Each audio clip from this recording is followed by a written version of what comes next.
శ్రీ వంశీ పవన్ గారిని, పరీక్షల నిర్వహణాధికారి రామారావు గారిని మరియు విద్యార్థి నిత్య గారిని వేదికను అలంకరించవలసిందిగా కోరుతున్నాం.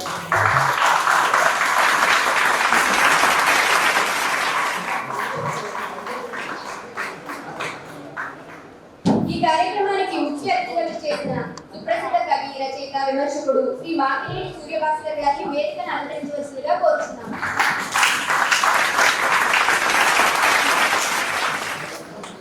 మరియు గౌరవ అతిథిగా చేసిన శ్రీ రాలి ప్రసాద్ గారిని వేదికను అలంకరించవలసిందిగా కోరుతున్నాం. మరియు గౌరవ అతిథిగా చేసిన శ్రీ బృందావనం వెంకటరమణమూర్తి గారిని వేదికను అలంకరించవలసిందిగా కోరుతున్నాము. మా తోటి అధ్యాపకులందరికీ స్వాగతం, సుస్వాగతం.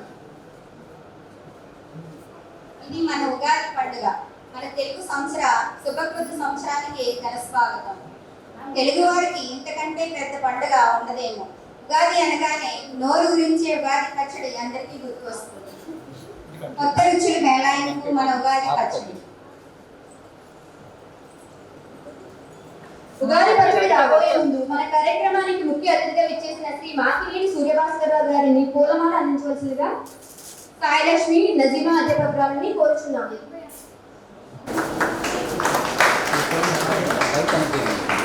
గౌరవ అతిథిగా విచ్చేసిన శ్రీ రాలి ప్రసాద్ గారిని పూలమాల అందించవలసిందిగా అధ్యాపకురాలు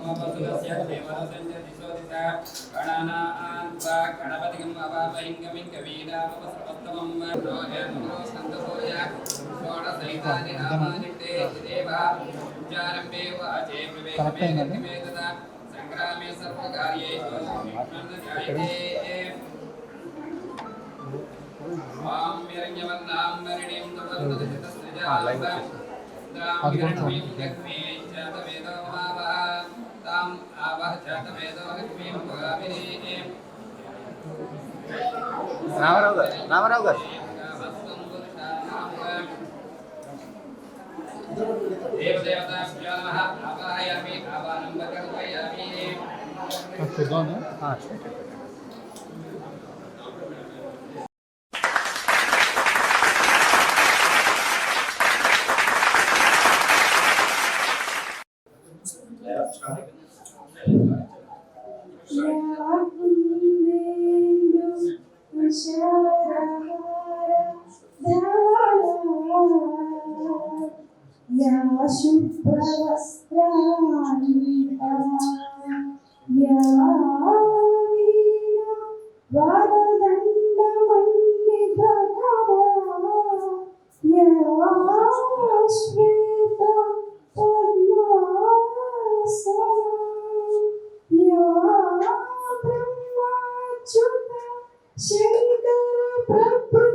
सरस्वती भगवती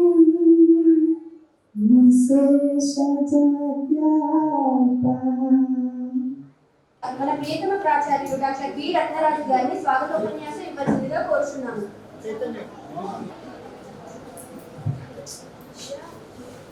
సభకు నమస్కారం. వేదిక అలంకరించిన పెద్దలకు, సహోద్యోగులకు, అలాగే ఇక్కడ వెయిట్ చేసిన విద్యార్థులకు అందరికీ ఉగాది శుభాకాంక్షలు తెలుసుకుంటూ విద్యార్థులకి ఆశీస్సులు, పెద్దలకు నా సహోద్యోగులందరికీ శుభాకాంక్షలు తెలుపుతూ, నిజంగా ఇది చాలా ప్రత్యేకమైన పండగ అని చెప్పే కన్నా రేపు అని అనుకుంటాం మనం. కానీ సాంకేతిక కళాశాలలో ఎంతసేపు సరదాగా ఉండేవి, పిల్లల్లో ఎక్కువ ఆనందాన్ని నింపి కేరింతలు కొట్టే పండుగల సంక్రాంతి, దసరా లాంటివి కాకుండా ఉగాది లాంటి పండుగను కూడా సాంప్రదాయబద్ధంగా కళాశాలలో జరుపుకుందాము అనే ఆలోచన విధానానికి మనందరం స్పందిస్తూ ఈరోజు ఎంత బాగా జరుపుకుంటున్నందుకు నాకు చాలా ఆనందంగా ఉంది.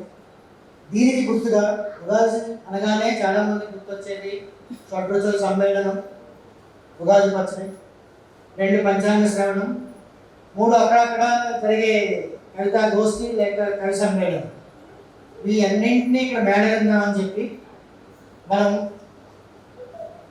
అడగగానే మన ఆహ్వానాన్ని మన్నించి ఇక్కడ విచ్చేసిన శ్రీ మాకినేని సూర్యభాస్కర్ గారిని, ప్రముఖ రచయిత, విమర్శకుడు, కవి, మరియు వారి మిత్రులు శ్రీ ర్యాలీ ప్రసాద్ గారిని మరొకసారి మన అందరి తరఫున వారికి ధన్యవాదాలు తెలుపుతాను. మన ఆహ్వానాన్ని మన్నించి ఇక్కడికి వచ్చినందుకు. ఈరోజు ప్రత్యేకంగా మన బృందావనం శాస్త్రాన్ని వెంకటరమణమూర్తి గారు, మన ఆస్థాన విద్వాంసం లాంటి వాడు, మనందరికీ ఆశీర్వాదాలు అందిస్తూ మన భవిష్యత్తు ఎలా ఉండబోతుంది అని సార్ మార్చి చెప్పకండి సార్, ఉందంటే చెప్పండి సార్, పర్వాలేదు, మేమందరం రోజు మీరు మాకు కనపడతారు కాబట్టి. సో ఇటువంటివి జరుపుకుంటూ ఆ తర్వాత ఆహ్లాదంగా చాలామంది మన సహోద్యోగులందరూ వారి వారి ప్రయత్నాల్లో వారి వారి సాంస్కృతిక కార్యక్రమాల్లో గత 2 రోజులుగా చాలా ఎక్కువ శ్రద్ధ తీసుకుని వారికి మేము ఇచ్చిన సమయమే చాలా తక్కువ. ఆ సమయంలో వారు చాలా కష్టపడి కొన్ని ప్రదర్శనలకు వాళ్ళు సిద్ధమయ్యారు. సో భోజనం తర్వాత అవి జరిగిందాం. అలాగే భోజనం కూడా చాలామంది ఎవరికి వాళ్ళ ఇంట్లో చేయించుకొని తీసుకొచ్చారు. అందులో సాంస్కృతిక భోజనం లాగా గతంలో చేసిన సంక్రాంతి సంబరాలు చేసుకున్నారు.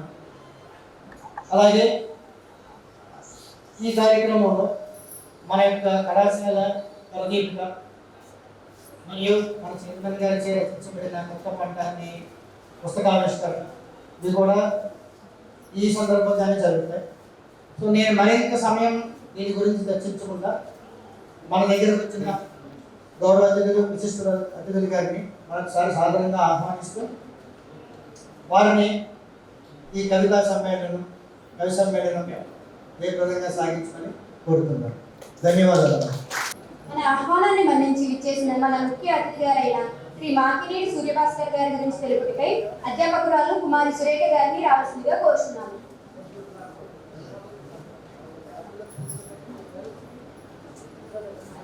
సభకు ఇచ్చేసిన పెద్దలందరికీ నా నమస్కారాలు. మాకినేని సూర్యభాస్కర్ గారు కొన్ని అవార్డుల గ్రహీత.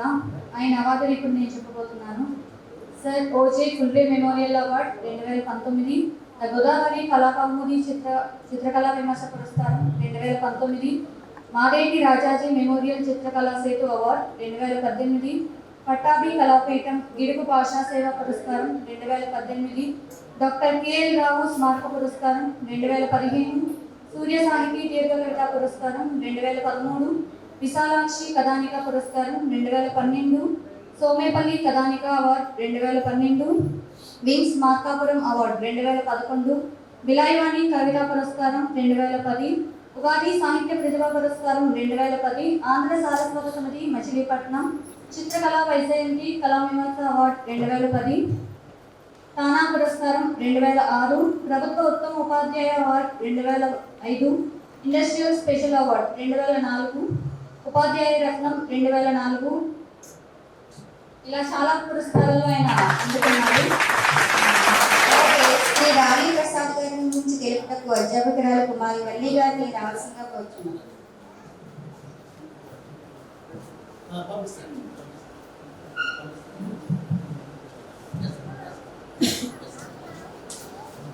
ముందుగా అందరికీ నా నమస్కారం. ర్యాలీ ప్రసాద్ గారి నుంచి కొంచెం చెప్తాను. దేశానికి ప్రస్తుతం కావాల్సింది ఉరితాడుని వర్మాలుగా మార్చగలే నాయకుడు, చెరసాలను పట్టశాలగా మార్చగలే మాంత్రికుడు అని తొలి కావ్యం థామస్తో తెలుగు కవిత్వంపై కొత్త క్రాంతిని ప్రసరించిన కవి ర్యాలీ ప్రసాద్. జ్ఞానపీఠ అవార్డు గ్రహీత, తండ్రే తొలి గురువుగా కవనంలో ఉన్మాదం, భిన్న మార్గాల్లో కవన ప్రస్థానం, గరికిపాటి నుంచి అవార్డు, ప్రతిభకు దక్కిన పురస్కార పరంపర, ఎక్సెల్ అవార్డు. కవిత్వ రచనలో తండ్రి వెంకట్రావే తన తొలి గురువుగా అంటారు ప్రసాద్. వెంకట్రావు ఆజాద్ హింద్ ఫౌజ్ కార్యకర్తగా బెంగాల్లోని కర్దాపూర్లో పనిచేస్తున్నప్పుడు ఆయనపై బెంగాలీ సాహిత్యం ప్రభావం పడింది. తండ్రి ద్వారా కవిత్వ రచనను వారసత్వ సంపదగా సాహిత్యాన్ని స్వీకరించారు రాణి. తొలిత సుప్రసిద్ధ అభ్యుదయ కవి సోమసుందర్ వద్ద కొంతకాలం కవితా రచనలలో మెరుగులు దిద్దుకున్నారు థామస్.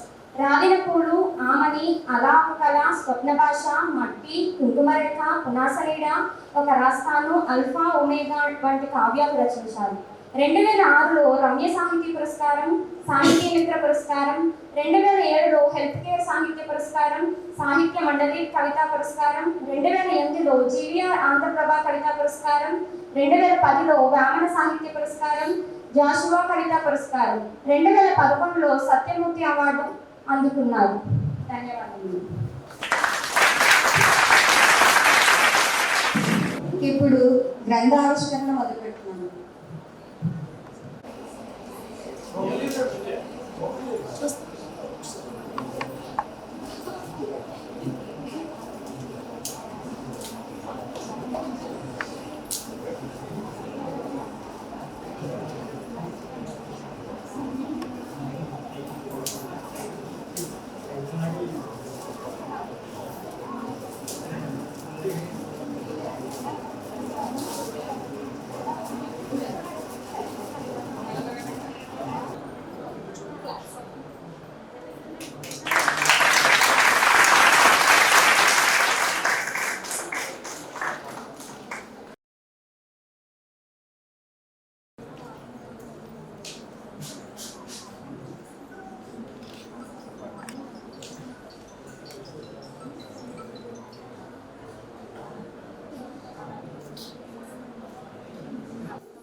ధన్యవాదాలు. ఇప్పుడు మన ముఖ్య అతిథి అయిన శ్రీ మాకినేని సూర్యభాస్కర్ గారి తమ అమూల్యమైన సందేశం ఇవ్వాల్సిందిగా కోరుచున్నాం. జేఎన్టీయూలో కూడా కొన్ని ప్రోగ్రామ్స్ పాల్గొన్నాను. కానీ అక్కడ ఎటువంటి వాతావరణం చూడడం జరగలేదు. నేను మామూలుగా మా కజిన్ లక్ష్మణ్ గారు ఆయన చెప్పినప్పుడు రాజారత్న కిడ్స్ ఇంజనీరింగ్ కాలేజ్ అంటే చాలా కాలేజీలు ఉన్నాయి, అలాగే నేను అనుకున్నాను కాలేజీ అనుకుంటూ వచ్చానమాట. ఇక్కడ వచ్చిన తర్వాత ఎంటైర్ డిఫరెంట్ నా యొక్క యాటిట్యూడ్ అంతా కూడా మారిపోయింది. సో ఇటువంటి కళాశాలలు ఉండాలి ఈరోజు. ముఖ్యంగా గ్లోబలైజేషన్ పరిస్థితుల్లో చదువుతో పాటు మనం టెక్నికల్ చదువు చదవాలి, ఇంగ్లీష్ చదువుకోవాలి, అవన్నీ కారణం. అండ్ దాంతోపాటు మన యొక్క ట్రెడిషన్ని, కస్టమ్స్ని వీటిని మరి మర్చిపోకూడదు. ఎందుకంటే అదే మనకి పునాది వేరు. వాటిని ఇక్కడ మీకు తెలియజేస్తున్నారు, మీకు మప్పుతున్నారు. అది ఈ కాలేజ్ యొక్క రాజారత్న కిడ్స్ టెక్నాలజికల్ ఇన్స్టిట్యూట్ యొక్క గొప్ప అచీవ్మెంట్ అన్నమాట. ఇటువంటి కాలేజీలు రావాలి. ముందు ముందు మరి అన్ని కాలేజీల్లో కూడా ఇట్లా చెయ్యాలనేసి నేను కోరుకుంటున్నాను. అంటే దేనికైనా సరే రౌతు కొద్దీ గుర్రం అంటారు. అలాగా మరి డైరెక్టర్ గారు అటువంటి యాటిట్యూడ్ ఉన్నాయని కనుక అనుకున్నారు. అటువంటి యాటిట్యూడ్ లేకపోతే ఇలాగా కొత్త పంట అని పేర్కొని ఒక కవిత సంస్థ తీసుకురాలేదు. ఆయన ఉన్న యాటిట్యూడ్ని చక్కగా ఆయన ఒక కార్య రంగంగా ఈ కళాశాలని ఉపయోగించుకుని భావితరం విద్యార్థులు, ముఖ్యంగా సాంకేతిక విద్యార్థులు ఎలా ఉండాలి, వాళ్ళ యొక్క యాటిట్యూడ్ని మనం ఎట్లాగా చేయాలి, మలచాలి, గొప్ప ప్రయత్నంతో ఆయన చేస్తున్నాడు. ఆయనకి నా యొక్క శుభాకాంక్షలు. మరి ఆయన గాఢంగా ఆలింగనం చేసుకోవడం ఉంది నాకు. కానీ ఆయన ఇక్కడ లేకపోవడం దురదృష్టం. మరొక్కసారి నేను ఇక్కడ మీకు అందరికీ చెప్పేది ఏంటంటే, ఈ కాలేజీలో మీరు చదువుకుంటాను చాలా అవసరం ఉంటుంది. మీరు మర్చిపోకండి, కాలేజీ మీ జీవితంలో మర్చిపోలేనటువంటి విషయం. చాలా చక్కటి కాలేజీలో చదువుకుంటాను. తర్వాత ఆ విషయం మీరు కూడా గమనిస్తారు.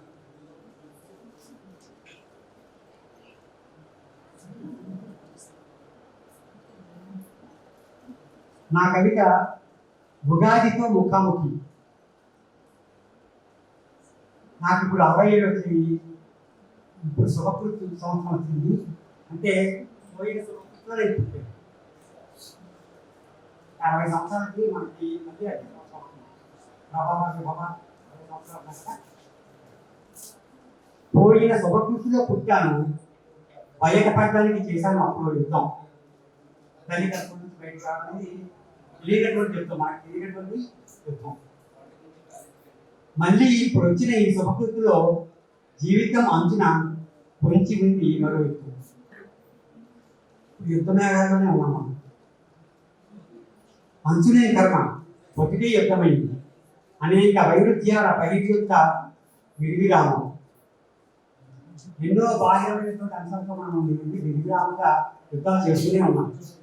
ఉగాది ఎప్పటికప్పుడే జయ జయధ్వానాలతో 12 మైలురాలను దాటుకుంటాం. కానీ అపజయాలే అన్ని. అందుకేనా అమాంతంగా దాన్ని కాలం రోజులకు చూసేసి ఆ దెబ్బపై నిలుచుంటాం. చేత మరో ఆయుధం ఏదో పడుతుంటాం. ఉగాదులు లేవు, నాకు ప్రశస్తులు లేవని కవి ఎప్పుడో పలికిన మాటల్ని అదే పనిగా మా ముందుకు తెచ్చి వినిపిస్తుంటారు. అంతకంతకు భయంకర కవితను ఆ చెంతకు తీసుకుంటారు. ఉగాది నీతో ముఖాముఖి ఎప్పుడు అదో విషాదమయ సాక్షి. పాత పడమట అస్తమిస్తున్నప్పుడు, కొత్త తూర్పును ఉదయిస్తున్నప్పుడు రంగొత్తగా 12 ఆకుల జీవనతో మా నది చేరి సేద తీర్చాలనుకుంటాను. కవిని ప్రతి ఏటా నిన్ను నమ్మి కీర్తిస్తూనే ఉంటాను.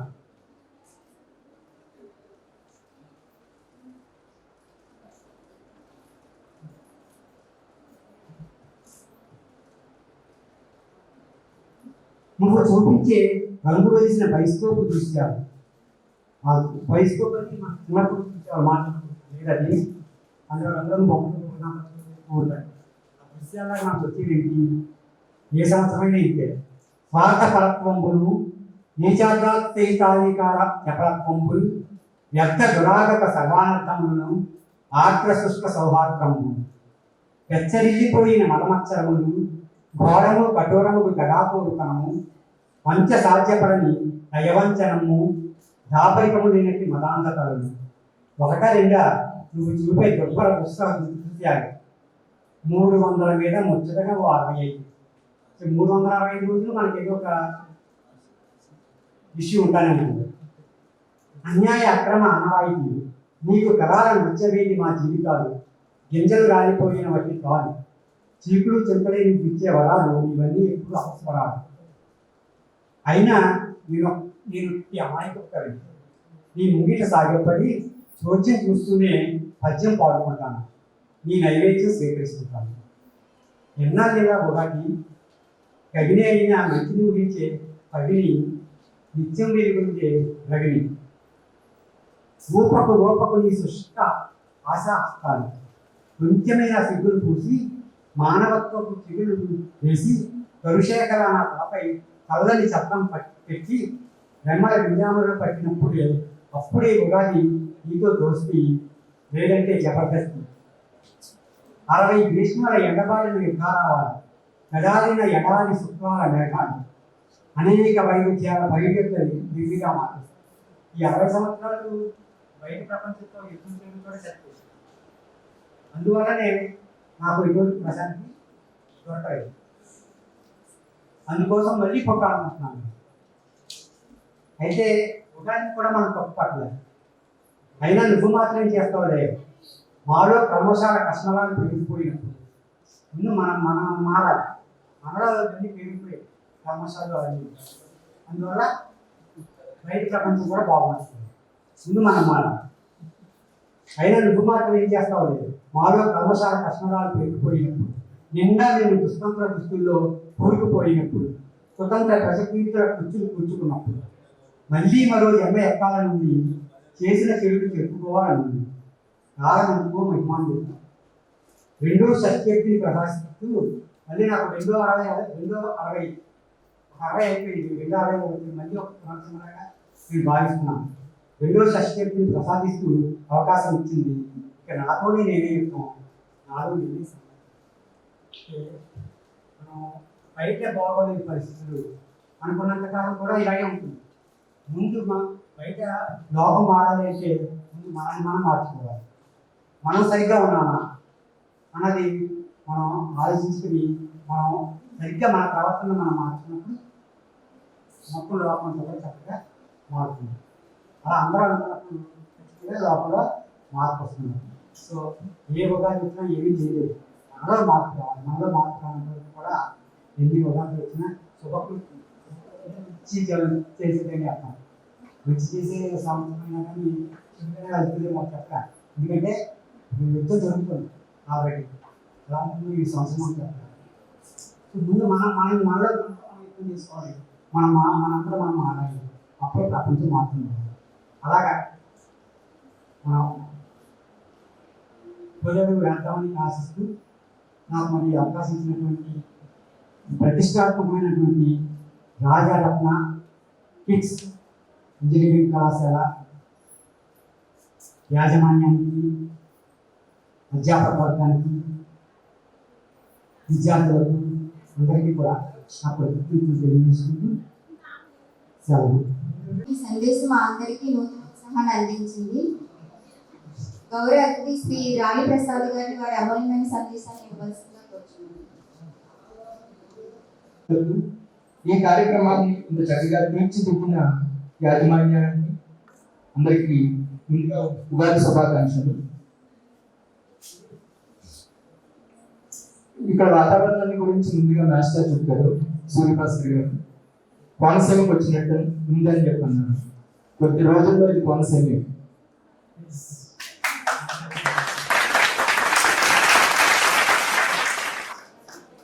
అయితే రేపటి ఉగాది ఈ రోజే మనకు వచ్చింది, రాబోయే కోనసీమ కూడా ఈ రోజే వచ్చింది. కొత్త పంట అనే పేరుతో మన డైరెక్టర్ గారు ఒక పుస్తకాన్ని రచించి ఈరోజు మా చేతుల మీదుగా ఆవిష్కరించేసే అవకాశం మాకు కలిగించారు. కొత్త పంట అని పేరు చెప్పగానే ముందుగా నేను పుస్తకం చూడకుండా వ్యవసాయానికి సంబంధించిన కవిత్వమో లేదా వ్యాసాలు ఉంటాయేమో అనుకున్నాను. కవిత్వంలో నేను వ్యాసాలు చెప్పలేదు, వ్యాసాలు ఉంటాయేమో అనుకున్నాను. పంట అనగానే అందరికీ గుర్తొచ్చేది అదే. అందులోనూ గోదావరి జిల్లాల వాళ్ళమైన ప్రస్తుతానికి గోదావరి జిల్లాల వాళ్ళమైన మనకి పంట అనగానే గోదావరి గుర్తొస్తుంది, పల్లెలు గుర్తొస్తాయి. ఆ పల్లెలతో ముడిపడిన అనేక వృత్తులు గుర్తొస్తాయి. ఆ వృత్తుల తాలూకు జీవన విధానం గుర్తొస్తుంది. ఇవన్నిటినీ మేళవించి ఓ 35 ఏళ్ల వెనక్కి తీసుకెళ్లిన పుస్తకం అని ఈ పుస్తకం నాకు అందిన తర్వాత తెలిసింది. వ్యవసాయమే అనుకుని మొదలు పెట్టాను ఆలోచన. కానీ పుస్తకాన్ని చదువుతున్నప్పుడు మాత్రం నా చేతిలోకి వచ్చిన తర్వాత ఇది 35 ఏళ్ల జీవన విధానము. 35 ఏళ్ల క్రితం కోనసీమ కానీ లేకపోతే గోదావరి జిల్లాలో కానీ ఎలాంటి జీవన విధానం ఉంటుంది, మనం దేన్ని కోల్పోతున్నాం. ముఖ్యంగా మీరు తెలుసు, ఒక 18-20 వయసున్న పిల్లలు ఇక్కడ ఉన్నారు. మీకు తెలుసు ఒక 10 ఏళ్ల క్రితానికి ఈ రోజుకి చాలా వ్యత్యాసం కనిపిస్తుంది మీ జీవితంలో. అలాంటిది 30-35 ఏళ్ల జీవితం అంటే ఇంకా చాలా మార్పులు కనిపిస్తాయి. ఇవి కాలాలు గడంగా వచ్చింది, వీటిని మార్చినాం. ఇంకా 10 ఏళ్ల క్రితం 2010 నాటికి మన దగ్గర ఫేస్బుక్ లేదు, వాట్సాప్ లేదు. ఇప్పుడు మనం దాంట్లో చాలా యాక్టివ్గా ఉండగలుగుతున్నాం, చాలా విషయాన్ని వెంటనే షేర్ చేసుకోగలుగుతున్నాం. కొద్ది రోజులు పోయిన తర్వాత ఏంటంటే కొత్త టెక్నాలజీ ఏదో వస్తుంది, దీన్ని ఇంకా ముందుకు తీసుకెళ్తుంది, ఇంకా కొత్త జరుగుతుంది. వీటన్నిటిని రికార్డు చేయడం అనేది ప్రభుత్వం చేసే పని. ప్రభుత్వం కేవలం 4 అక్షరాలను పేర్చుకుంటూ పోవడం కాదు. మనం సభలో కూర్చున్నప్పుడు 4 విషయాలు చప్పట్లు కొట్టించుకుని ఇక్కడితో గుంపేసి వెళ్ళిపోవడం కూడా కాదు. ఒక కాలాన్ని రికార్డు చేయడం ప్రభుత్వం చేసే పని. ఇందుకే ఒక పెద్ద సమస్య ఉంటుంది. ముందు వరుస కూర్చున్న ముందు 4 వరుసలో కూర్చున్న వాళ్ళకి తప్ప మిగిలిన వాళ్ళందరికీ పెద్ద సమస్య ఉంటుంది. అసలు కవిత్వం అంటారు, ఏముంటుంది కవిత్వంలోనూ? ఆ 56 అక్షరాలే కదా, ఆ గుణింతాలే కదా, మనకి తెలిసిన ఆ పదాలే కదా, ఇంతకు మించి ఇంకేమంటారు కవిత్వంలో? ఇది అందరికీ ఒక పెద్ద సమస్య. పెద్దలు తెలుస్తుంది కానీ పిల్లలకు తెలియదు. వాళ్ళు ఇప్పుడు సినిమా పాటల్లోనో లేకపోతే యూట్యూబ్ ఛానల్లోనో కొట్టుకుపోతున్న కాలం కాబట్టి కవిత్వంలో 2 రకాలైన పద్ధతులు ఉన్నాయి. ఇవి చెప్పకూడదు కానీ నేను మీకు అందరికీ అర్థం అవ్వడం కోసం నేను ఇప్పుడు కవిత్వంలో కృష్ణ శాస్త్రంలో శ్రీశ్రీలో మరొకరిని తీసుకొచ్చి నేను చెప్తే కాసేపు బరువుకుంటారో తర్వాత ఎవరికి కనిపించకుండా మొబైల్ చేస్తాను. మీరు నాకు తెలిసిన విషయం, నేను వేస్తాను కాబట్టి ఆ పని చేయకుండా నేను ఏం చెప్తున్నానంటే మీకు తెలిసిన దాన్ని నేను చెప్తాను, చెప్పాలనుకుంటున్నాను. మీ సినిమా పాటలు బాగా వింటారు, అందరూ వింటాము. అందులో మీరు మంచిని ఎంత చూస్తారు అనేది చాలా అవసరం. సినిమా పాట వినడం తప్పు కాదు, దానికి వెలుకలు వేస్తేనే ప్రమాదం. మీకు బాగా గుర్తులు ఉంటుంది, ఒక పాట ఉంటుంది, గాల్లో తేలినట్టుంది, గుండె పేలినట్టుంది, తేలి పొట్టు మీద రాయి పెట్టి కొట్టినట్టుంది. ఈ పాట వినే ఉంటారు. జనం గారు ఎవరు ఉన్నారా? గాల్లో తేలినట్టుంది, గుండె పేలినట్టుంది, తేనె పొట్టు మీద రాయి పెట్టి కొట్టినట్టుంది. ఇందులోనే ప్రత్యేకతనే చెప్తాను మీకు. ఈ సౌండింగ్ లో మీకు ఒక ప్రత్యేకత ఉంటుంది. గాల్లో తేలినట్టుంది, గుండె పేలినట్టుంది, తేనె పట్టు మీద రాయి పెట్టి కొట్టినట్టుంది. ఇందులో ఈ శబ్దంలో మీకు ఏమైనా శబ్దం తెలుస్తుందా? ప్రకారం మళ్ళీ వస్తుంది, దాని శబ్దం మళ్ళీ వినిపిస్తుంది. ఇది శబ్ద ప్రధానమైన కవిత్వం. అందులో ఎందుకు చెప్పాడు, ఏం చెప్పాడు అనేది పక్కన పెట్టండి, మళ్ళీ ఆ లోపలికి వెళ్ళకండి, ఆ పాట లోపలికి వెళ్తుంది. ఎందుకు చెప్పాడని మాత్రం గ్రహించండి, ఎలా చెప్పాడు అనేది చూసుకోండి.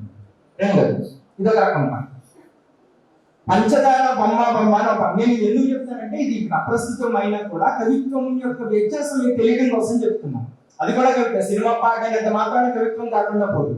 ఇప్పుడు 1924లోను కృష్ణపక్షం అనే ఒక కావ్యంలో ఆకులో ఆకునే పూలో పూనే అనే ఒక గేయం ఉంటే దాన్ని తర్వాత సినిమా పాట కింద చాలా ప్రసిద్ధి చెందింది. అంటే సినిమా పాటని వక్రీకరించుకుంటే అది తప్పు అవుతుంది కానీ లేకపోతే అది కూడా సాహిత్యంలో అంతర్భాగమే. ఇంకొక పాట మీకు అందరికీ తెలిసిన పాట, పంచదార బొమ్మ అనే పాట ఉంది. ఈ పాట కూడా మీ అందరికీ తెలుసు, మగధీర సినిమా అనుకుంటాను. అది అందులో ఆ పాట పెద్ద శబ్దపరంగా పెద్ద గొప్పగా ఉండదు, మామూలుగానే ఉండదు. కానీ ఆ పాట చివరికి వచ్చిన తర్వాత తన ప్రియురాలని తాను శాంతింపజేసే ప్రయత్నంలో ఒక భాగం. ఏమండి, ఆ శాంతింపజేసే ప్రయత్నంలో తను ఎలా అంటుంది, నువ్వు ఎంత గొప్ప, నువ్వు ఏం గొప్పడివి, ప్రపంచ సృష్టిలో చాలా గొప్ప ఉన్నాయి అన్ని చెప్పుకుంటూ వచ్చిన తర్వాత ఇవన్నిటినీ ఎదుర్కొంటూ వస్తాడు.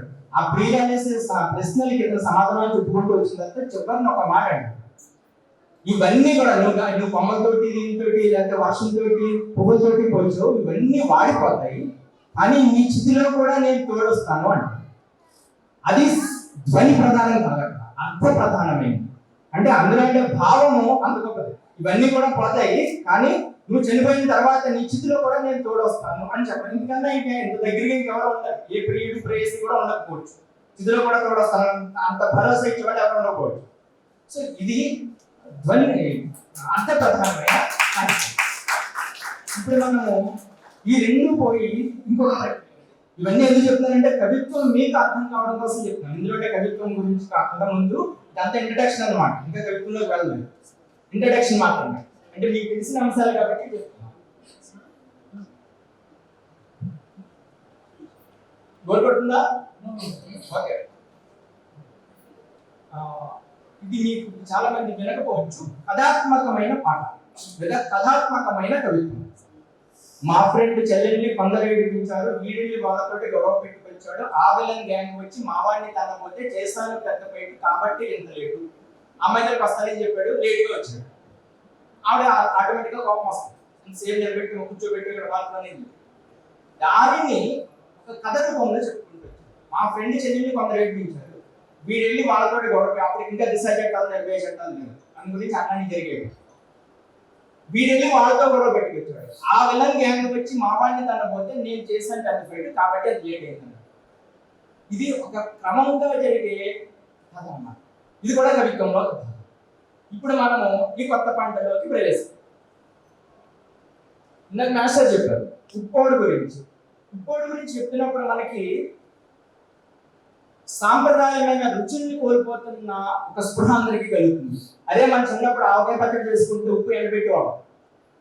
ఇప్పుడు ఎండబెట్టాలో తీసుకొచ్చి పక్కన కట్ చేసి పోసేయడం అంతే. ఎండబెట్టే అవకాశం లేదు, అవసరం లేదు. ఎందుకు ఇలా అయిందంటే మనం మరి అప్పట్లో అంటే ఏమీ లేవండి, టెక్నాలజీ లేదండి, మనం అలా చేసేవారు. ఇప్పుడు మరి ఎంతమంది మనం చాలా మోడర్న్ అయిపోయాం కాబట్టి ఇవన్నీ చేస్తున్నాం. కానీ ఎంతవరకు చేస్తాం? మన ఉనికిని మనం కోల్పోయేంత వరకు ఇదే పద్ధతిని కొనసాగిస్తే రేపటికి మనం అనేది ఉండదు, మన ఉనికి అనేది ఉండదు. ఈరోజు అమెరికా ఒకటి, ఇండియా ఒకటి, పాకిస్తాన్ అందరూ ఒకటే, గ్లోబలైజేషన్ అంటున్నాం. దీని నుంచి మన మూలాలను మనం వెతుక్కునే ప్రయత్నం చేయడము కవుల యొక్క ప్రధానమైన బాధ్యత.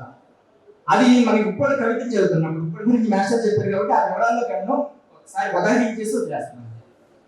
అక్కడ ఏం కనిపిస్తుందంటే మనకి మన సాంప్రదాయమైన ఆహార పదార్థాలు, ఇక్కడ వ్యవసాయ పద్ధతులు, వీటిని మనం ఎలా కోల్పోతున్నాము, వీటిని కోల్పోవడం వెనుక ఆధునికత మన నెత్తి మీద ఉద్దేశిస్తున్న అంశాలు ఏంటి, ఇవన్నీ కూడా మనకి ఇక ఈ కవి చదివినప్పుడు మనకి ఒకసారి ఆలోచనకు వస్తుంది. అప్పటి కవిత చాలా గొప్పది, బహుశా ఏ పత్రికలో ఉంటే చాలా గొప్పగా మంచి పంపించి ఉండకపోవచ్చు నా ఉద్దేశం. తర్వాత ఒక రిక్షా కార్మికుడి గురించి ఒక కవిత వచ్చింది. ఇందులో మనకి ఓలాలో ఓపెన్లో వచ్చిన తర్వాత రిక్షా ఎక్కడం తగ్గిపోయింది. సాధారణంగా మా కాకినాడ టౌన్లో రిక్షాలు కనిపించట్లేదు. ఫస్ట్ ఆటో మనం లేదంటే ఆ ఓలాలు ఓపెన్లో ఇంకా మాకు ఇంకా ఎక్కువ రాజకీయంలోకి రాలేదు, కానీ ముఖ్యంగా మనకు ఆటో మాత్రం రాగలుగుతుంది. రిక్షా ఏమైపోయింది, 3 చక్రాల రిక్షా ఏమైపోయింది తెలియదు. దాన్ని ఎందుకు మనం మౌన పడేసామో తెలియదు. ఎందుకు మౌన పడేసామంటే వేగవంతమైన జీవితానికి అలవాటు పడిపోయాము. రిక్షా వాడు తొక్కుతాడు, ఎత్తేస్తే దిగిపడతాడు, నడిచి మళ్ళీ వస్తాడు. అంతటి సమయాన్ని వృధా చేసే తీరిక మన దగ్గర లేదు. దిగిన వెంటనే మనం వాట్సాప్ లో ఏ మెసేజ్ వచ్చి చూసుకోవాలి, ఫేస్బుక్ లో ఏ కామెంట్ వచ్చి చూసుకోవాలి. ఇది మనం చేసింది. మనం ఎంతకన్నా గొప్ప పని ఏం చేసాం. అర్జెంటుగా టైం వేరేది, కానీ ఎక్కువగా ఏంటంటే మనకి ప్రతి పని త్వరగా అయిపోవాలి. ఒక 10 నిమిషాలు టైం లేట్ అవుతుందంటే అది వదిలేసి ఇంకో షాకు పడతాము. అంటే ఇంత వేగవంతమైన జీవితానికి అలవాటు పడిపోయిన తర్వాత రిక్షాని మనం కోల్పోయాం. ఆ దగ్గర పాట ఉంటుంది, ఒక పాట చెప్తాడు. ఆ పాటలో రక్తంతో నడుపుతాను రిక్షాను, నా రక్తమే నా రిక్షా పెట్టుకోవాలి అంటాడు. అతను రక్తంతో నడుపుతాను అంటాడు. ఈయనేమంటారంటే గుండెని పుడిగా చేసి నరాన్ని చైనిగా చుట్టి ధమనుల్ని శిరల్ని పెనవేసి పిండిన పెట్రోల్ పోసి రిక్షా చక్రాలను లాగుతున్నాడు. అతని రక్తాలంటే తన ధమనుల్ని శిరల్ని, తన శరీరంలోని ప్రతి నరాన్ని కూడా రిక్షా లాగడానికి వినియోగిస్తున్నానని చెప్పి ఒక శ్రమైక జీవనం అనే దాన్ని మనకి కళను చూపిస్తారు. ఇది చాలా గొప్ప కవిత పుష్పక విమానం అనేది. ఇక మనకు తెలుసు గోదావరి అనగానే వెటకారం ఎక్కువ.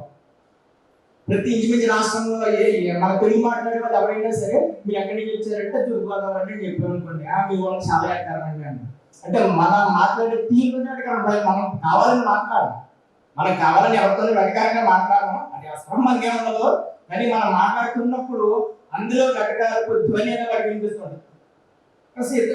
ఎవరైనా భోజనం చేసామని అడిగారు అనుకోండి, భోజనం చేసామని అడిగితే నేను ఎందుకు భోజనం చేస్తానంటే మా ఆవిడ చేస్తుందండి, లేకపోతే హోటల్కి వెళ్తే మా వంట చేస్తాను. ఇది వెటకారం. ఈ వెటకారం వెనుక ఎవరైనా మన దగ్గరకు వచ్చి 4 రోజుల నుంచి భోజనం చేయలేదు బాబు అంటే ఈ వెటకారం కాస్త మమకారం అయిపోతుంది. ఇది గోదావరి జిల్లాకు ఉండే ప్రత్యేకత. వెటకారం కాస్త మమకారం అయిపోయి ఈ మమకారం ఏం చేస్తుందంటే తన తండ్రిలో తిండిని కూడా ఆపేసి అప్పుడు పెడతాడు. ఆ అన్నం తాలూకు విలువ తెలిసిన ప్రాంతం కాబట్టి ఈయన వ్యవసాయాన్ని గురించి అద్భుతమైన కవితలు ఉన్నాయి. కళకి కనిపించేవన్నీ నిజాలు కాబట్టి, చీకట్లో జరిగేవన్నీ అబద్ధాలు కాబట్టి ఇదంతా చదువుతుంటే మనకు అర్థం.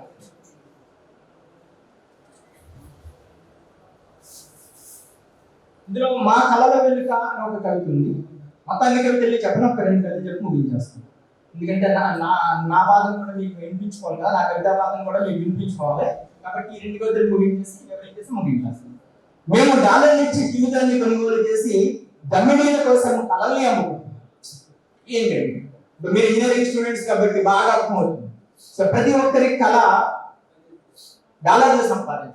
రూపాయలు సంపాదించడం కాదు, రూపాయలు సంపాదించే టెక్నిక్ ఎప్పుడో పోయింది, ఇంకా ఆ రకమైన కృషి ఎప్పుడో పోయింది. ఇప్పుడు మనం డాలర్లు సంపాదించడం, ఇంకా ముందుకెళ్తే యూరోలు సంపాదించడం దగ్గర ఉన్నాం. మనం యూరోలు సంపాదిస్తున్నప్పుడు, డాలర్లు సంపాదిస్తున్నప్పుడు మన కళల్ని అమ్మేసుకున్నాం.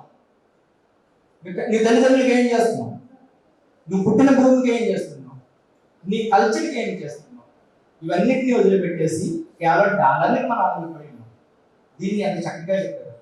మేము డాలర్లు వచ్చి జీవితాన్ని కొనుగోలు చేసి దమ్మిడేల కోసం కళలు కంటున్నాం. అమెరికా వెళ్ళిపోయిన తర్వాత మా ఊరికి నేను ఒక $1000 కొనుగోలు నా పేరు కట్టించాడు, మన ఆంధ్రలో కట్టించాడు.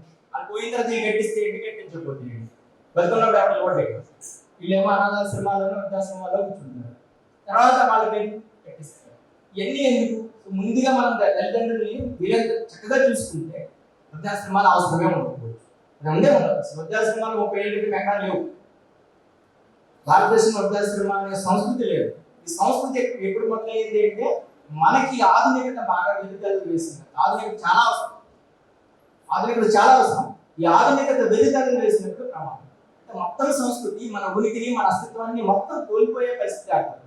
అలా పారిపోకుండా మన నుంచి కోల్పోకుండా ఉండడానికి ఇలాంటి కవితలు మనకి చాలా ఉపయోగపడతాయి. చివరిగా వసంత ఆహ్వానం గురించి వారు రాసింది నేను చెప్పేసి ఈ సమీక్షను ముగించేస్తాను. ఎందుకంటే ఎంతకన్నా ఎక్కువ చెప్తే మీరు తట్టుకోలేదు, సమయం దాకా బాగా ఎక్కువైపోయింది. కాబట్టి ధరిత్రి నొసటిన చరిత్ర చందనమా, చక్కని ప్రయోగం. అంటే భూమి నొసటిన చరిత్ర ఒక చందమామగా మార్చుకున్నారు. ఇంత చక్కని ప్రయోగం. అలసటలో ఉందనే రసాధార వసంతమా. ఇంకా వసంతం ఎప్పటికీ కూడా అలసట చెందదు. వసంతం ఎప్పుడు అలసట చెందుతుంది? అలసట చెందితే వసంతానికి అర్థమే ఉంటుంది. వసంతం అంటేనే సంతోషం. వసంతం అంటే ఋతువు కాదు. మీకు అందరికీ బాగా తెలిసింది ఏంటంటే వసంతం అనగానే పక్కన బొమ్మ వేస్తారు, కోకిల బొమ్మ వేస్తారు. పైన 2 మామిడికాయలు 2 బొమ్మలు వేసి పైన కోకిల బొమ్మ వేస్తారు. కోకిల బొమ్మ ఎందుకు వేస్తున్నారు అలా చెప్తారా? కోకిలది పంచమస్వరం. సంగీతంలో కోకిలది పంచమస్వరం. నిజానికి కోకిలి ఏడుస్తుంది. అన్ని కోకిలలో పాడవు, అన్ని కోకిలలో పాడాల్సింది గొంతు ఎక్కువ. ఏదైతే తన సహచర్యాన్ని కోల్పోతుందో ఆ సహచర్యాన్ని కోల్పోయిన కోకిలు మాత్రమే గొంతు ఎక్కుతుంది. మా దుర్మార్గుడు అంటారు, మా పూర్వ కౌరవులు కదా, వీళ్ళు చేసిన పని ఏంటంటే కోకిలు అందంగా పాడుతుంది కాబట్టి వసంతంలో చెప్పేసి దాన్ని తీసుకొచ్చి. నిజానికి కోకిలిది పంచమ స్వరం అంటే దుఃఖ స్వరం, ఏడుస్తుంది. అంటే ఆటోమేటిక్ అన్ని పడపడాక నీళ్ళు వచ్చేది కాదు. లోపల ఉండేటువంటి బాధని ఎలా వ్యక్తపరచాలో తెలియక మూలుగుతుంది. ఆ మూలుగిని మనము ఆస్వాదిస్తాం. ఆ మూలిగి చాలా అందంగా ఉంటుంది. అది మూలిగితేనే ఎంత అందంగా ఉంటుంది, అది పాడితే ఎంత అందంగా ఉంటుంది. అది పాడదు. కోకిలి ఎక్కడ పాడింది అనుకోవడం మన భ్రమ. దానిని ఆ కోకిలని మనము దాని బాధను మనం పక్కన పెట్టేసి దాన్ని ఎంజాయ్ చేయడం మొదలుపెట్టాం. మా కౌలు చేసిన పని, మామూలు వాళ్ళు కాదు, కౌలు చేసిన పని. దీన్ని అడాప్ట్ చేసేసుకుని దీన్ని అవసరమైన చోటల్లో కోకిలి బొమ్మ వేసి కోకిలి మీద ఇప్పుడు నేను కావాలంటే అలాగే పెద్ద కోకిలి అక్కడతో ఈ వసంతం యొక్క గొడవ వెళ్ళిపోతే కొబ్బరిగా కొట్టేస్తాం. రేపు నుంచి మళ్ళీ కొత్త పనులు మొదలెట్టేస్తాం. మళ్ళీ మామూలు వేస్తాం. నీకు ఈ వసంతం అనేది ఏ గొడవలు లేదు, ఇక మళ్ళీ మామూలు జీవితంలో పడుతుంది. సో ఇది కాదు వసంతం అంటే. వసంతం అంటే నీలో నిత్యము సంతోషం కలిగి ఉండడం, నిత్యము ఆనందం కలిగి ఉండడం. ఆనందాన్ని ఏదైతే కలిగిస్తుందో అదే వసంతం. అలాంటి వసంతం కావాలని ప్రతి ఒక్కరూ కోరుకుంటారు. సో ఈ కొత్త పంట అలాంటి వసంతాన్ని, కవితా వసంతాన్ని తీసుకొస్తుందని మనస్ఫూర్తిగా ఆశిస్తూ వారికి సమక్షంలో లేరు కాబట్టి వారికి అభినందనలు తెలియజేసుకుంటూ నాకు ఈ అవకాశం ఇచ్చిన పెద్దలందరికీ మరోసారి నమస్కారం తెలియజేసుకుంటున్నాను. ధన్యవాదాలు. ఇంకా ఇంకా ఉంది. ఇప్పుడు నేను నమస్కారం పెట్టింది ఈ పుస్తక సమీక్ష. నాకు కలిసి మేము పాల్గొన్నాం కదా, అది కూడా చెక్ చేసిన తర్వాత అప్పుడు గట్టిగా పడింది.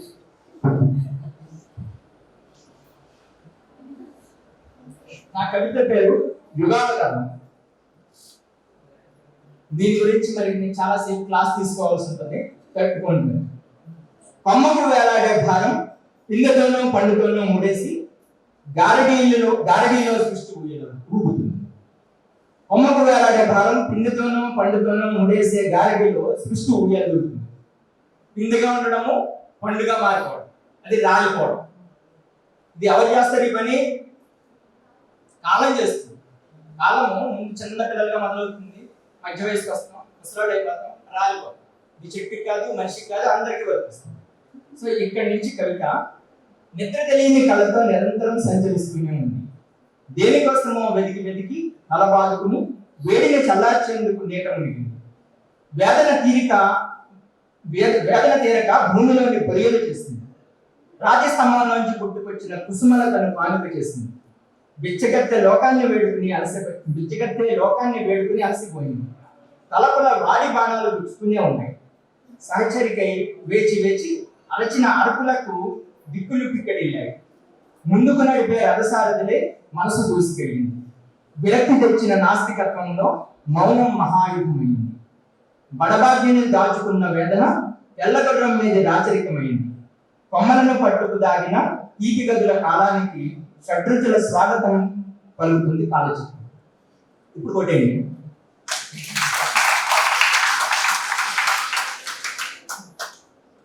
ఇది మామూలుగా నేను అంతా వర్ణనే చెప్పాను, ఇందులో అంతా వర్ణనే చెప్పాను.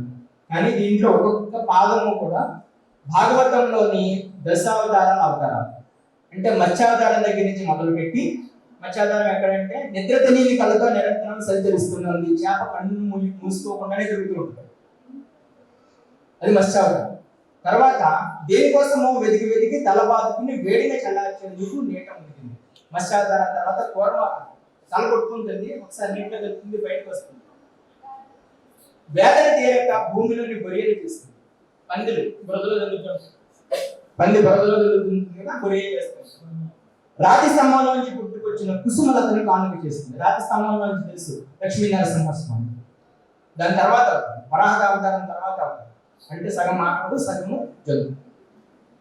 బిచ్చగత్తె లోకాన్ని వేడుకుని అలసిపోయింది. శ్రీరామ అవతారం బిచ్చగత్తెని ఎవరిని బిచ్చగత్తె వామనావతారం.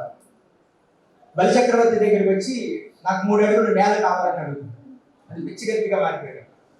తర్వాత తలపుల వాడి బాణాలు గుచ్చుతూనే ఉన్నాయి. పరశురామ అవతారంలో తనకి చాలా కోపం ఉండదు, చాలా విపరీతమైన కోపం. భార్గవ రాముడు అంటారు విపరీతమైన కోపిస్తుడు.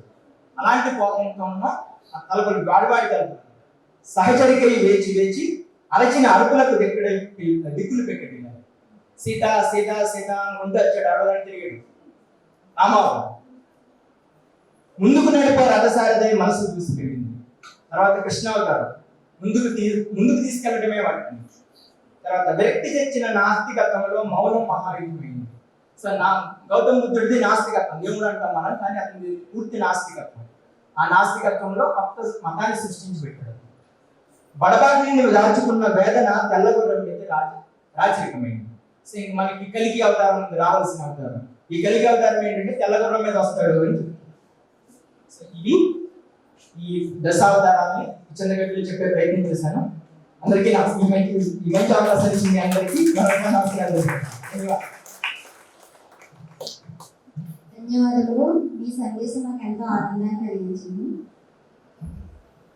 గౌరవ అతిథులైన శ్రీ బృందావనం వెంకటరమణమూర్తి గారి తమ అమూల్యమైన సందేశం ఇవ్వాల్సిందిగా కోరుతున్నాను. సువాసులందరూ కూడా చక్కటి నమస్కారాలండి. మరి ఈరోజు కళాశాల చేస్తే ఒక సరస్వతి రూపంలో కనిపిస్తుంది. చదువుకునే విద్యార్థులందరూ సరస్వతులు అయితే విద్య నేర్పే గురువులు కూడా మనకి సరస్వతి అవతారం వెళ్ళారక. అందుచేత నాకు ఈ సభనంతా చూస్తుంటే సరస్వతి అవతారం లాగా సరస్వతి స్వరూపంగా కనపడుతుంది. ఎందుకంటే సరస్వతి లేకపోతే మనం ఎవరు ఏం చేయలేము. ఇప్పుడు ఆయన కవిత చెప్పారు, మరి ఆయనకి సరస్వతి కటాక్షం ఉండబట్టే ఆయన చెప్పగలిగారు. ఇక ముఖ్య విషయానికి వస్తే మనకి ఈరోజు అంటే ప్లవనామ సంవత్సరం వెళ్ళిపోయి శుభాకృతనామ సంవత్సరం ప్రారంభం. అంటే మనం తెల్లవారుజాములో ఉన్నట్లే లెక్క. కారణం ఏంటంటే ఈ ఉదయానికి అమావాస్య గొప్పగా ఉంది, తర్వాత నుంచి పాఠ్యం ప్రారంభమైంది. మరి పాఠ్యం ప్రారంభమైంది కదండి, మరి ఈవేళ ఉగాది ఎందుకు చేసుకోకూడదంటే అనొచ్చు. కానీ సూర్యోదయానికి ఏ తింటే ఆ తిథి మనం జరుపుకోవాలంటే రేపు ఉదయం పాఠ్యం ఉంది కనుక రేపు మనం ఉగాదిని మనం జరుపుకుంటున్నాం. మరి ఉగాది ఏమిటంటే మనకి కొత్త సంవత్సరం కొత్తగా ఉందని అనిపించింది మీ అందరికీ. యుగ ఆది అంటే మనకి యుగం అంటే ఈ సృష్టి ప్రారంభమైందని చెప్పి సూచికగా ఈరోజు అంటే చైత్ర మాసం లాగా అయితే పాల్గొన మాసం వరకు కూడా 12 మాసాలు ఉంటాయి. అదేవిధంగా చైత్ర మాసం ప్రారంభం. విశేషం ఏమిటంటే చైత్ర మాసం మొదటి మాసం అయితే పాడ్యమి మొదటి తేదీ అవుతుంది. అదేవిధంగా నక్షత్రం కూడా అశ్విని నక్షత్రంతో కూడా కలిపి ఉంటుంది. మరి దీన్ని చైత్ర మాసం ఎందుకంటే అన్నారు, ఇంకో వేరేగానే పెట్టుకోవచ్చు కదా అని చెప్పేసి మనకి అనుమానం రావచ్చు. దీనికి శాస్త్రబద్ధంగా అంతా కూడా గణితం మీద ఆధారపడి ఉంటుంది. ఖగోళాత్మకమై మనకి ఈ జ్యోతిష్ శాస్త్రం అనేది మనకి ఖచ్చితంగా ఉంది. అందరికీ తెలుసుందే. సూర్యుడు అయితే ఇలాగైతే నవగ్రహాలు ఏవైతే ఉన్నాయో ఇవన్నీ కూడా ఉన్నాయని మీరు అందరూ చదువుకున్నారు, మీకు అందరికీ తెలుసు. అదేవిధంగా మరి ప్రారంభంతో ఉగాది రేపు ఉదయం ప్రారంభం. అలాగే మరి ఉగాది నాడు ఏం చేయాలండి అంటే తెల్లవారుజామున లేచి చక్కగా స్నానం చేయాలి. అంటే గుడిగారితో చేస్తే మంచిది. కారణం ఏంటంటే మనకి శరీరంలో ఉన్నటువంటి ఆ రకమైనటువంటి ఏదైతే నజ్జుదనం ఉంటుంది, ఆ నజ్జుదనం వల్ల తుమ్ములు వస్తాయి, అది పోతుంది. స్నానం చేసి చక్కగా నూతన వస్త్రాలు ధరించి మన ఇష్టదైవం ఎవరైతే ఉన్నారో వాళ్ళని దర్శించి ప్రకృతితోటి ముడిపడి ఉంది. కారణం ఏంటంటే ఈ చైత్ర మాసం వచ్చేసరికి అన్ని కూడా ఈ పాల్గొన మాసం అయ్యేసరికి చిత్తన్ని కూడా శుభ్రంగా రాజేసి ఉంటాయి, చక్కగా చిగురిస్తూ ఉంటాయి. కొత్తగా అన్ని కూడా పుష్పాలతో కానీ ఫలాలతో కానీ మనకి శోభిస్తూ ఉంటుంది. అంచేత మనకి ఎంతో పండగ వాతావరణాన్ని కలిగి ఉంటుంది. మరి ఈ సంవత్సరాలు అంటే 60 సంవత్సరాల ప్రతిదీ కూడా ప్రభావాల గాయకు చెరువుతో కూడా 60 సంవత్సరాలు ఉంటాయి. 60 సంవత్సరాలు అయిన తర్వాత మళ్ళా కొత్తగా ప్రారంభమవుతుంటుంది. మరి మనం ప్రతి సంకల్పంలో కూడా అందరికీ తెలుసు చాంద్రమానేన అని మనం చెప్తూ ఉంటాం. ఎందుకంటే చాంద్రమానం చెప్పడం అంటే మనకి చంద్రుడితో కూడి మనం ఏదైతే అంటే చంద్రగమనాన్ని బట్టి మనందరూ చంద్రుడు గమనిస్తూ ఉంటాడు, సూర్యుడు గమనిస్తూ ఉంటాడు.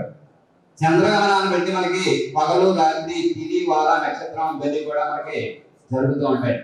అదేవిధంగా ఇవి 5 రకాలు: చాంద్రమానం, సౌరమానం, పావనమానం, వర్షమానం, నక్షత్రమానం.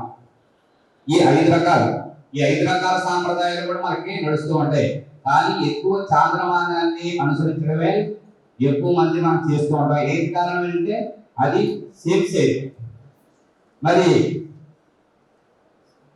ఈ సౌరమానం అంటే ఏమిటంటే సూర్యుడు ప్రతి సంవత్సరం కూడా అంటే ప్రతి నెల ఒక మాసం నుంచి ఇంకో మాసానికి ఒక్కొక్క రాశిలో ఉంటాడు. మీకు ఇబ్బంది లేకపోతే 2 చెప్పిన తర్వాత ఆదాయం అని చెప్పేస్తాను, కొద్దిగా తెలియడం కోసం చెప్తున్నా. అలాగే అంచేత ఈ 12 నెలలు కూడా ఉంటుంది. అలాగే ప్రతి సంవత్సరం 12 నెలలకు ఒకసారి ఒక్కొక్క దాంట్లో వాడతారు. దానికి మనకి పుష్కరాలు అనేవి వస్తూ ఉంటాయి. అలాగే మేషాది మీన సంచారంలో గుడి సంచారం చేయడం దాన్ని ఏదో రకాలుగా పుష్కర ప్రాధాన్యత కూడా మీకు సూర్య అయితే సౌరమానాన్ని బట్టి జరుగుతూ ఉంటుంది. మరి మన చాంద్రమానం ప్రకారంగా జరుగుతుంది కనుక ఇప్పుడు మనకి ప్లవనామ సంవత్సరం వెళ్ళిపోయి శుభనామ సంవత్సరం మనం ప్రారంభంలో ఉన్నాం. ఈ శుభనామ సంవత్సరం అంటే ఈ 3 సంవత్సరాలు కూడా మనకి కొంచెం కష్టంతో మనకి వెళ్ళవచ్చింది. మనం అంతమంది సమావేశం అవడం కానీ మాట్లాడడానికి కానీ మనకి ఎక్కడ జరగడానికి ఆస్కారం లేకుండా ఉంది. అలాగే ఇందాక అనుకున్నాం కదా, స్నానం చేసిన తర్వాత భగవత్ సన్నిధి చేసుకోవాలి, రవి సమ్మేళనం చేయాలి. అలాగే రాజును కూడా దర్శించమని శాస్త్ర ప్రమాణం. అయితే మనం వేళ రాజును దర్శించాం అంటే మనం అందరం కూడా ఎవరి ఆధీనంలో ఉన్నాం? ఒక కళాశాలలో చదువుకోనివ్వండి, ఉద్యోగం చేయండి, ఆయన మనకు రాజు. అంచేత రాజు దర్శనం జరిగింది. అంచేత ఈ విధంగా మనకి కళాశాలలో మనకి ప్రకారంగా మనకి జరగడం చాలా సంతోషదాయకంగా ఉంది. అదేవిధంగా ఒకసారి ఈ సంవత్సరం యొక్క విధానం ఎలా ఉంది, అలాగే మౌఢ్యం గురించి కూడా చెప్తా. అంటే మోఢం చెప్తారు కదా, అది ఎలాగంటే సూర్యుడు గురుడు కలిపి ఉంటే కనుక గురుమూఢం అని చెప్తాం. అదే శుక్రుడితో కలిపి ఉంటే శుక్రమూఢం అంటాం. గురు శుక్రులు ఇద్దరు కూడా మనకు శుక్రులు. మనం ఏదైనా కార్యక్రమం చేయాలన్నా మనం విజయవంతంగా జరగాలంటే గురు శుక్రుల యొక్క అనుకూలం ఖచ్చితంగా ఉండాలి. సూర్యుడితో ఎప్పుడు కలిసాడు ఆయన యొక్క పవర్ తగ్గిపోతుంది. అయితే ఆ టైంలో మనం శుభ కార్యక్రమాలు అవి నిర్వహించకుండా ఉంటాం. అంటే వివాహం అనుకోండి, వాళ్ళు బ్రతికినంతకాలం కూడా జీవనంతకాలం కూడా చక్కగా సుఖంగా ఉండాలని మన అభిప్రాయం.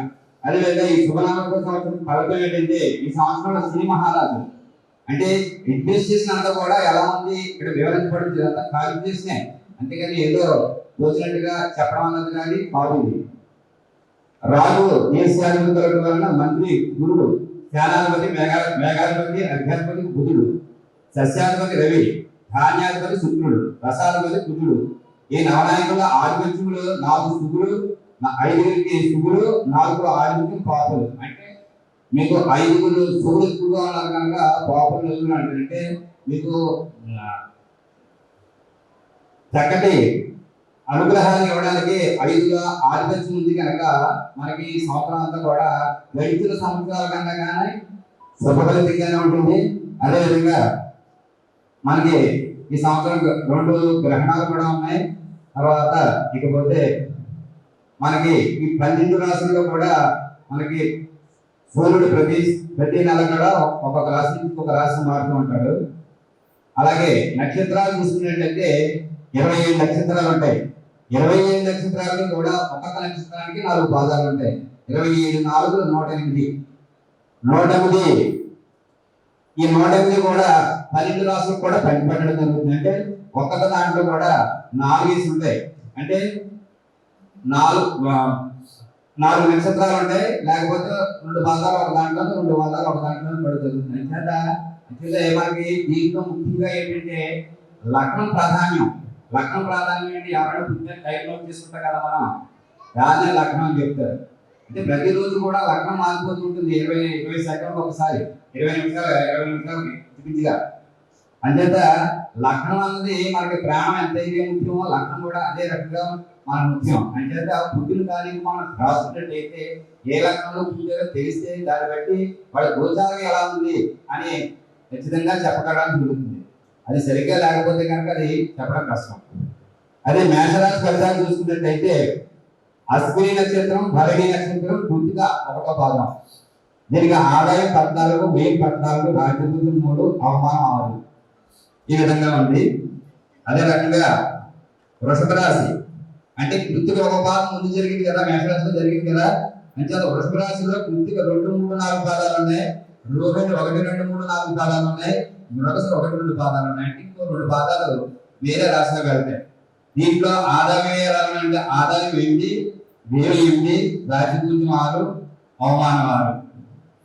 తర్వాత మిథున రాశి అంటే మృగశిర 2 పాదాలు ముందు దాంట్లో జరిగాయి కనుక మిథున రాశిలో మృగశిర 3, 4 పాదాలు, ఆరుద్ర 1, 2, 3, 4 పాదాలు, వనరసు 1, 2, 3 పాదాలు. దీనికి ఆదాయం 11, వ్యయం 5, రాజ్యభుజం 2, అవమానం 2. తర్వాత కర్కాటక రాశి దీంట్లో పునర్వసు 4వ పాదం, పుష్యమి 1, 2, 3, 4 పాదాలు, ఆశ్లేష 1, 2, 3, 4 పాదాలు. ఇందులో 3 నక్షత్రాలే వచ్చాయి. దీంట్లో ఆదాయం 5, వ్యయం 5, రాజ్యభుజం 5, అవమానం 2.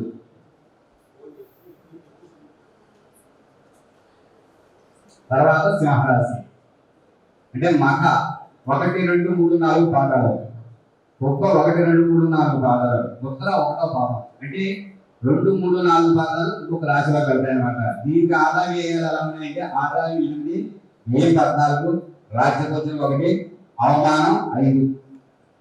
అదేవిధంగా కన్యా రాశి అంటే ఉత్తర 1వ పాదం ముందు అంటే జరిగింది కనుక ఉత్తర 2, 3, 4 పాదాలు ఎన్నో ఉన్నాయి. హస్త 1, 2, 3, 4 పాదాలు ఉన్నాయి. చిత్త 1, 2 పాదాలు కన్యా రాశిలో ఉన్నాయి. వీరికి ఆదాయం ఎలా ఉన్నాయంటే ఆదాయం 11, వ్యయం 5, రాజ్యభుజం 4, అవమానం 5. ఇకపోతే తులారాశి చిత్త 3-4 పాదాలు అంటే 2 పాదాలు మూడు దాంట్లో గడిచే కనుక తర్వాత దాంట్లోకి వస్తుంది. అంటే మనకు లగ్నం ప్రాధాన్యం ఎందుకు అనుకున్నాం అంటే కారణం ఇదే. ఎందుకంటే మీకు టైం దాటిపోతే ఒక రాశి నుంచి ఒక రాశికి మారిపోతుంది.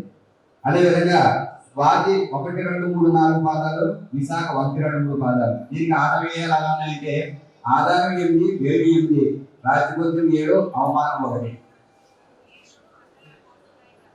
తర్వాత వృశ్చిక రాశి విశాఖ 4 పాదాలు అంటే ఒకే దాంట్లో ఉన్నాయి. అనురాధ 1, 2, 3, 4 పాదాలు, జ్యేష్ఠ 1, 2, 3, 4 పాదాలు. దీనికి ఆదాయం 14, వ్యయం 14, రాజపూజం 3, అవమానం 1.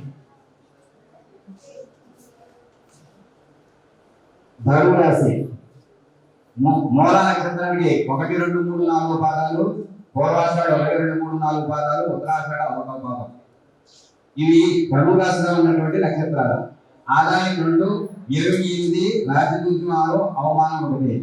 ఈ విధంగా ధనురాశిలో ఉన్నటువంటి వారికి ఆ విధంగా ఉంది. మకర రాశి ఉత్తరాషాఢ 1, 2, 3 పాదాలు, శ్రవణం 1, 2, 3, 4 పాదాలు, ధనిష్ట 1, 2 పాదాలు. అంటే 3, 4 పాదాలు తర్వాత రాశిలో వస్తాయి. అంటే ఆదాయం 5, వ్యయం 2, రాజపూజం 2, అవమానం 4. తర్వాత కుంభరాశి ధనిష్ట 2 పాదాలు ముందు దాంట్లో జరిగాయి కనుక మిగతా 3, 4 పాదాలు కుంభరాశిలో ఉన్నాయి. శతవేశం 1, 2, 3, 4 పాదాలు, పూర్వాషాఢ 1, 2, 3 పాదాలు.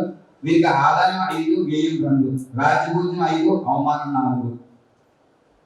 ఇకపోతే మీన రాశి ఆఖరి రాశి 12వ రాశి పూర్వాషాఢ 4వ పాదం, ఉత్తరాభాద్ర 1, 2, 3, 4 పాదాలు, రేవతి 1, 2, 3, 4 పాదాలు. వీరికి ఆదాయం 2, వ్యయం 8, రాజపూజం 1, అవమానం 7. ఏంటంటే ఇలా చెప్తూ వెళ్ళిపోతారు వీళ్ళు. ఆదాయం ఎంతని, వ్యయం ఎంతని, అవమానం ఎంతని. జ్యోతిష్ శాస్త్రం ఏం చెప్తుందంటే మన స్కూల్ దగ్గర మేస్టర్ చెప్తారు, నువ్వు జాగ్రత్తగా చదువు, జాగ్రత్తగా కూర్చో, కాలు మీద కాలు వేసుకోకు చెప్తారు కదా. ఆ విధంగా జ్యోతిష్ శాస్త్రం ఏం చెప్తుందంటే మనం ఏ విధంగా మెలగాలి, మన జీవన విధానాన్ని ఎలా మార్చుకోవాలి, మనం ఏ వైపు వెళ్తే ఎలా ఉంటుంది అని ఒక నిర్దేశం మనకి చెప్పేశారు వీళ్ళు. దీన్ని వరాహమిలుడు అనే ఆయన దీన్ని రచించడం జరిగింది. జ్యోతిష్ శాస్త్రాన్ని ఇవన్నీ కూడా ఖగోళ శాస్త్రంతో సంబంధం ఉంటాయి.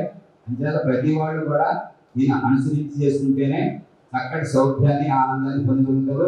ఈ అవకాశం ఇచ్చినటువంటి మన కాలేజీ యాజమాన్యాన్ని కూడా నాకు హృదయపూర్వక ధన్యవాదాలు చెప్పుకుంటున్నాం. అంతేత మీరు కూడా చక్కగా అవకాశంగా ఈ విషయాన్ని విన్నందుగా నేను కూడా చాలా సంతోషపడుతున్నాను.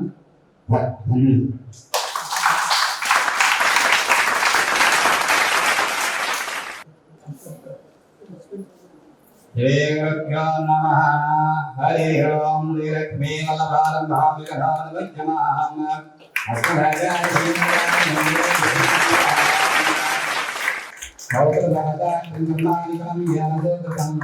तस्मै श्री वेदार्थे विकृतगुरुवे नमः। ज्ञानानन्दमयं देवं निर्मलस्फटिकाकृतम् आधारं सर्वविद्यानां हयग्रीवोपास्मे। ॐ गणानान्त्वा गणपतिं वामहिंकमिङ्कमेनामहसवस्तवं सिद्धतः।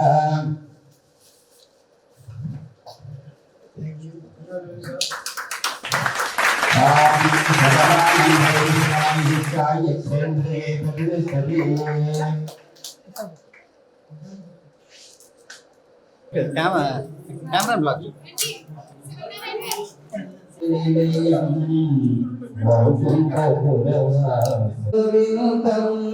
अगणित गुणनामं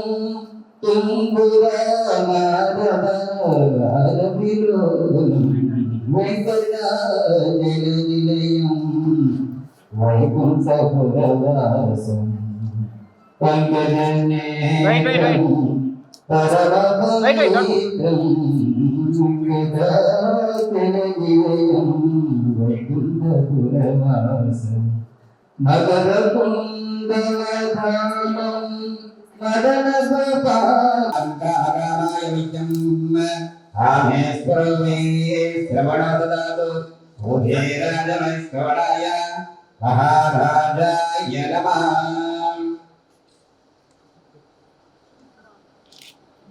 वैदेही वररामचन्द्ररमणे पुल्लारविन्देक्षणे ఈశ్వరనాథ సేవిత పదశ్రీ భూమిరానాయక శ్రీమాంచ పథరో దివాకరలు చెప్పులు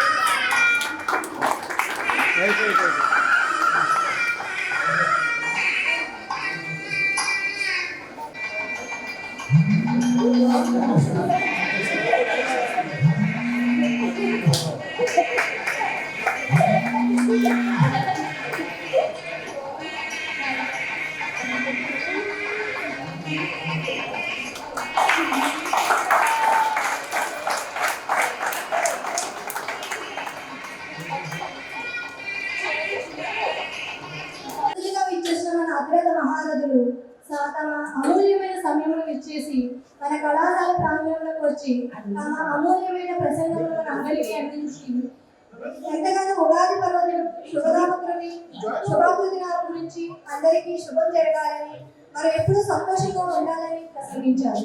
అలాగే కవిత్వం యొక్క ప్రాముఖ్యతను ప్రసంగించినందుకు మా ధన్యవాదాలు.